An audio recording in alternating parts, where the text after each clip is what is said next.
खानदेशातील special पाटोड्याची भाजी खूपच छान झालेली आहे. कशी बनवली चला बघूया. ही पाटोड्यांची भाजी झटपट व परफेक्ट कशी बनवायची ते मी ह्या व्हिडिओमध्ये सांगणार आहे. या पाटोड्या छान मऊसूत येण्यासाठी मी काही ट्रिक्स व टिप्स या व्हिडिओत तुम्हाला सांगणार आहे. त्याकरता व्हिडिओ पूर्ण बघा. खानदेशी सुगरण चॅनलमध्ये तुमचं खूप खूप स्वागत आहे. पाटोड्यांची भाजीसाठी काही मसाले इथं घेणार आहोत.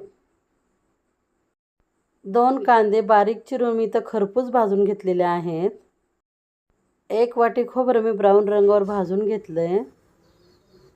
लहान 1 वाटी लसूण सोलून घेतलेला आहे. 2 चमचे लाल तिखट, 1 चमचा गरम मसाला, 1 चमचा मीठ, अर्धा चमचा जिरं व थोडी कोथिंबीर घेतलेली आहे. हा सर्व मसाला मी चटणी जारमध्ये वाटून घेते.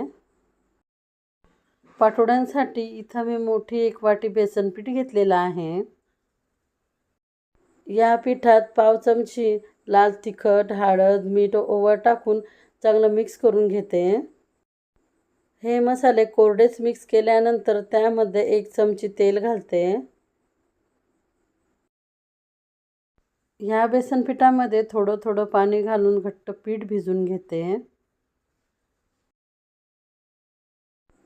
हे पीठ आपल्याला जेवढं घट्ट भिजता येईल तेवढं घट्ट भिजवून घ्यायचं आहे. सैलसर पीठ भिजलं तर आपल्याला पाटोड्या लाटता येणार नाही. त्याकरता हे बेसन पीठ आपल्याला घट्ट भिजवून घ्यायचं आहे. भिजलेल्या पिठाला थोडंसं तेल लावून मिनिटभर आपल्याला हे पीठ चांगलं मळून घ्यायचं आहे. तेव्हाच पाटोड्या आपल्याला व्यवस्थित लाटता येतील व आजूबाजूने तर चिरणार नाहीत. भिजलेल्या पिठाचा छोटासा गोळा घेऊन पोळपाटावर बारीक लाटून घेतला. व्हिडिओत दाखवल्याप्रमाणे एकदम बारीक आपल्याला पोळी लाटून घ्यायची आहे. पाटोडी जर बारीक लाटली तरच ती पटकन शिजेल व खायलाही छान मऊसूत लागेल. पाटोड्याच्या पिठाची पोळी लाटून झाल्यानंतर सुरीच्या साहाय्याने शंकरपाळ्याच्या आकाराच्या वड्या पाडून घ्यायच्या आहेत. तुम्ही बघू शकता किती बारीक मी पाटोड्या लाटून घेतलेल्या आहेत. एवढ्याच पातळ तुम्हाला पाटोड्या लाटून घ्यायच्या आहेत. ह्या पिठाच्या पाटोड्या लाटताना थोडंसं कोरडं बेसन पीठ जर तुम्ही लावलं ना तर त्या छान लाटल्या जातात. ह्याच पद्धतीनं मी सर्व पाटोड्या लाटून घेते. लाटलेल्या सर्व पाटोड्या मी एका ताटामध्ये काढून घेते. तुम्हाला जर माझ्या रेसिपी आवडत असतील तर प्लीज माझ्या चॅनलला सबस्क्राईब करा, लाईक करा आणि कमेंट करा.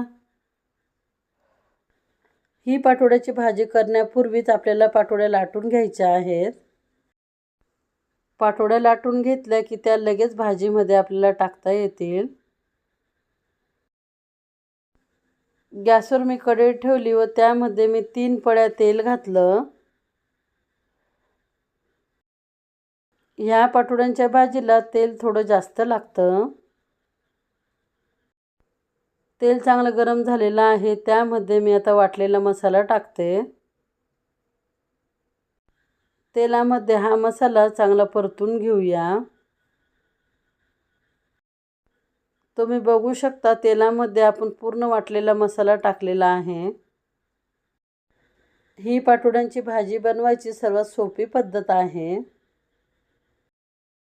सर्व मसाला आपण वाटून घेतल्यामुळे तेलामध्ये वेगळे कोणतेही मसाले घालायची गरज नाही.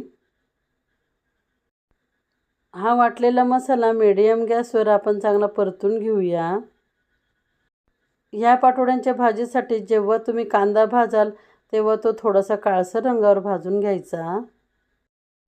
त्यामुळेच या भाजीला खूप छान रंग येतो. तुम्ही बघू शकता मसाला आपला छान परतला गेलेला आहे. हा मसाला परतत असताना एका साईडला मी पातेल्यामध्ये गरम पाणी ठेवलेलं आहे. या भाजीसाठी गरम पाणीच वापरायचं आहे. ह्या भाजीत गरम पाणी टाकल्यामुळे ती चविष्ट तर होतेच पण झटपट बनते. या काही गोष्टी लक्षात ठेवून जर तुम्ही ही भाजी बनवली तर ही भाजी खूप छान होते. ही पाटोड्यांची भाजी बाजरीच्या भाकरीबरोबर व भाताबरोबर खूप छान लागते. मसाला छान परतला गेलेला आहे. त्यामध्ये मी गरम पाणी घालते. गरम पाणी घालताना आपल्या अंदाजाप्रमाणे पाणी घालायचं आहे. मी या भाजीत 3 ग्लास पाणी घातलेलं आहे. कारण पाटोड्या शिजण्यासाठी बरंच पाणी लागतं. तुम्ही या भाजीचा रंग बघू शकता किती छान आलाय ना. ही भाजी जोपर्यंत उकळत नाही तोपर्यंत आपल्याला पाटोड्या त्यामध्ये टाकायच्या नाही आहेत. भाजी उकळल्यानंतरच त्यामध्ये पाटोड्या टाकायच्या आहेत. भाजीला छान उकळी आलेल्या आहेत. त्यामध्ये मी पाटोड्या टाकते. भाजीमध्ये एक एक पाटोडे आपल्याला सोडायचे आहे. असं केल्यामुळे पाटोड्या हे एकमेकांना चिटकत नाहीत. लाटलेले सर्व पाटोड्या मी भाजीमध्ये टाकून घेते. ह्या पाटोड्या शिजण्यासाठी 10 मिनिटं लागतील. गॅसची फ्लेम आपल्याला मीडियमच ठेवायची आहे. सर्व पाटोड्या मी भाजीत टाकल्यानंतर तुम्हाला ही भाजी जरी पातळ दिसत असली तरी पाटोड्या शिजल्यानंतर ती घट्ट होऊन जाते. तुम्ही या भाजीचा रंग बघू शकता किती छान आलाय ना. खानदेशामध्ये ही पाटोड्याची भाजी ही सर्वांचीच आवडते आहे. पाटोडी शिजली का नाही हे बघण्यासाठी एक पाटोडी घेऊन बोटानं थोडं दाबून बघायची. ती जर दबली तर याचा अर्थ पाटोडी ही छान शिजलेली आहे. पाटोड्यांची भाजी ही आपली शिजलेली आहे. तुम्ही बघू शकता किती घट्ट झाली ती. ही भाजी थंड झाल्यानंतर अजून घट्ट होऊन जाईल. ह्या पद्धतीने तुम्ही पाटोड्यांची भाजी बनवून बघा व तुमची भाजी कशी झाली ते मला कमेंट्समध्ये सांगा. पाटोड्यांची भाजी तयार आहे.